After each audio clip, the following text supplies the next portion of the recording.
ભાજપાએ 3 રાજ્યો માટે પ્રભારીઓની કરી જાહેરાત. વિનોદ તાવડેને ઉત્તર પ્રદેશ તો ડોક્ટર સતીશ પુનિયાને મળી પંજાબની જવાબદારી. તરુણ ચુગ ગુજરાતના પ્રભારી અને જગદીશ પટેલની ઉત્તર પ્રદેશના સહપ્રભારી પદે પસંદગી.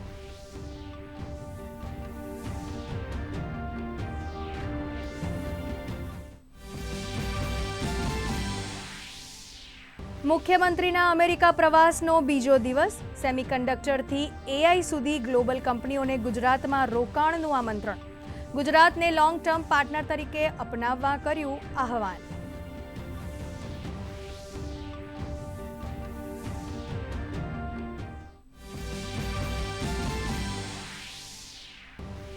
ધોરાજીના સુપેડી સ્ટેશનને 2 ટ્રેન સ્ટોપેજની મળી ભેટ. કેન્દ્રીય મંત્રી મનસુખ માંડવિયાએ રાજકોટ પોરબંદર એક્સપ્રેસ અને પોરબંદર ભાવનગર ટ્રેનોની નવી સ્ટોપેજ સેવાનો કરાવ્યો પ્રારંભ. કહ્યું, ગામમાં કનેક્ટિવિટી વધતા ગ્રામીણ લોકોના જીવનમાં આવશે બદલાવ.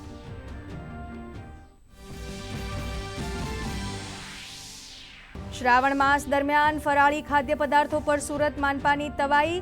શિંગોડા, મોરૈયા, રાજગરાના લોટના સેમ્પલ લેવાયા. લેબ રિપોર્ટ બાદ વેપારીઓ સામે થશે કાર્યવાહી. ભેળસેળ ગણાશે તો થશે કડક કાર્યવાહી.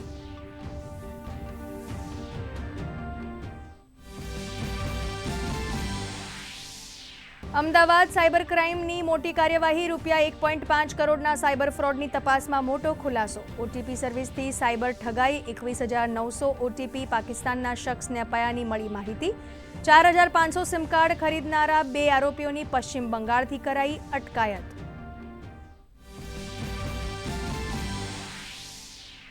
ઝારખંડમાં બેવડી મુશ્કેલીઓથી ઘેરાયા મુખ્યમંત્રી હેમંત સોરેન.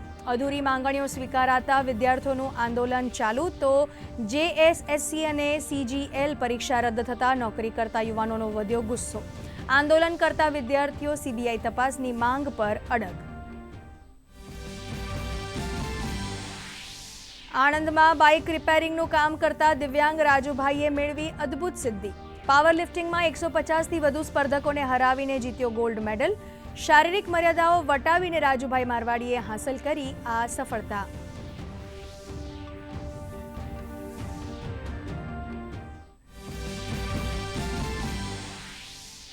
રાજ્યમાં આગામી 6 દિવસ મધ્યમથી સામાન્ય વરસાદની વકી. સવારથી રાજ્યના 16 તાલુકાઓમાં સામાન્ય વરસાદ. અત્યાર સુધી નોંધાયો સિઝનનો સરેરાશ 74.80% વરસાદ. તો દેશના મોટાભાગના વિસ્તારોમાં ચોમાસું સક્રિય.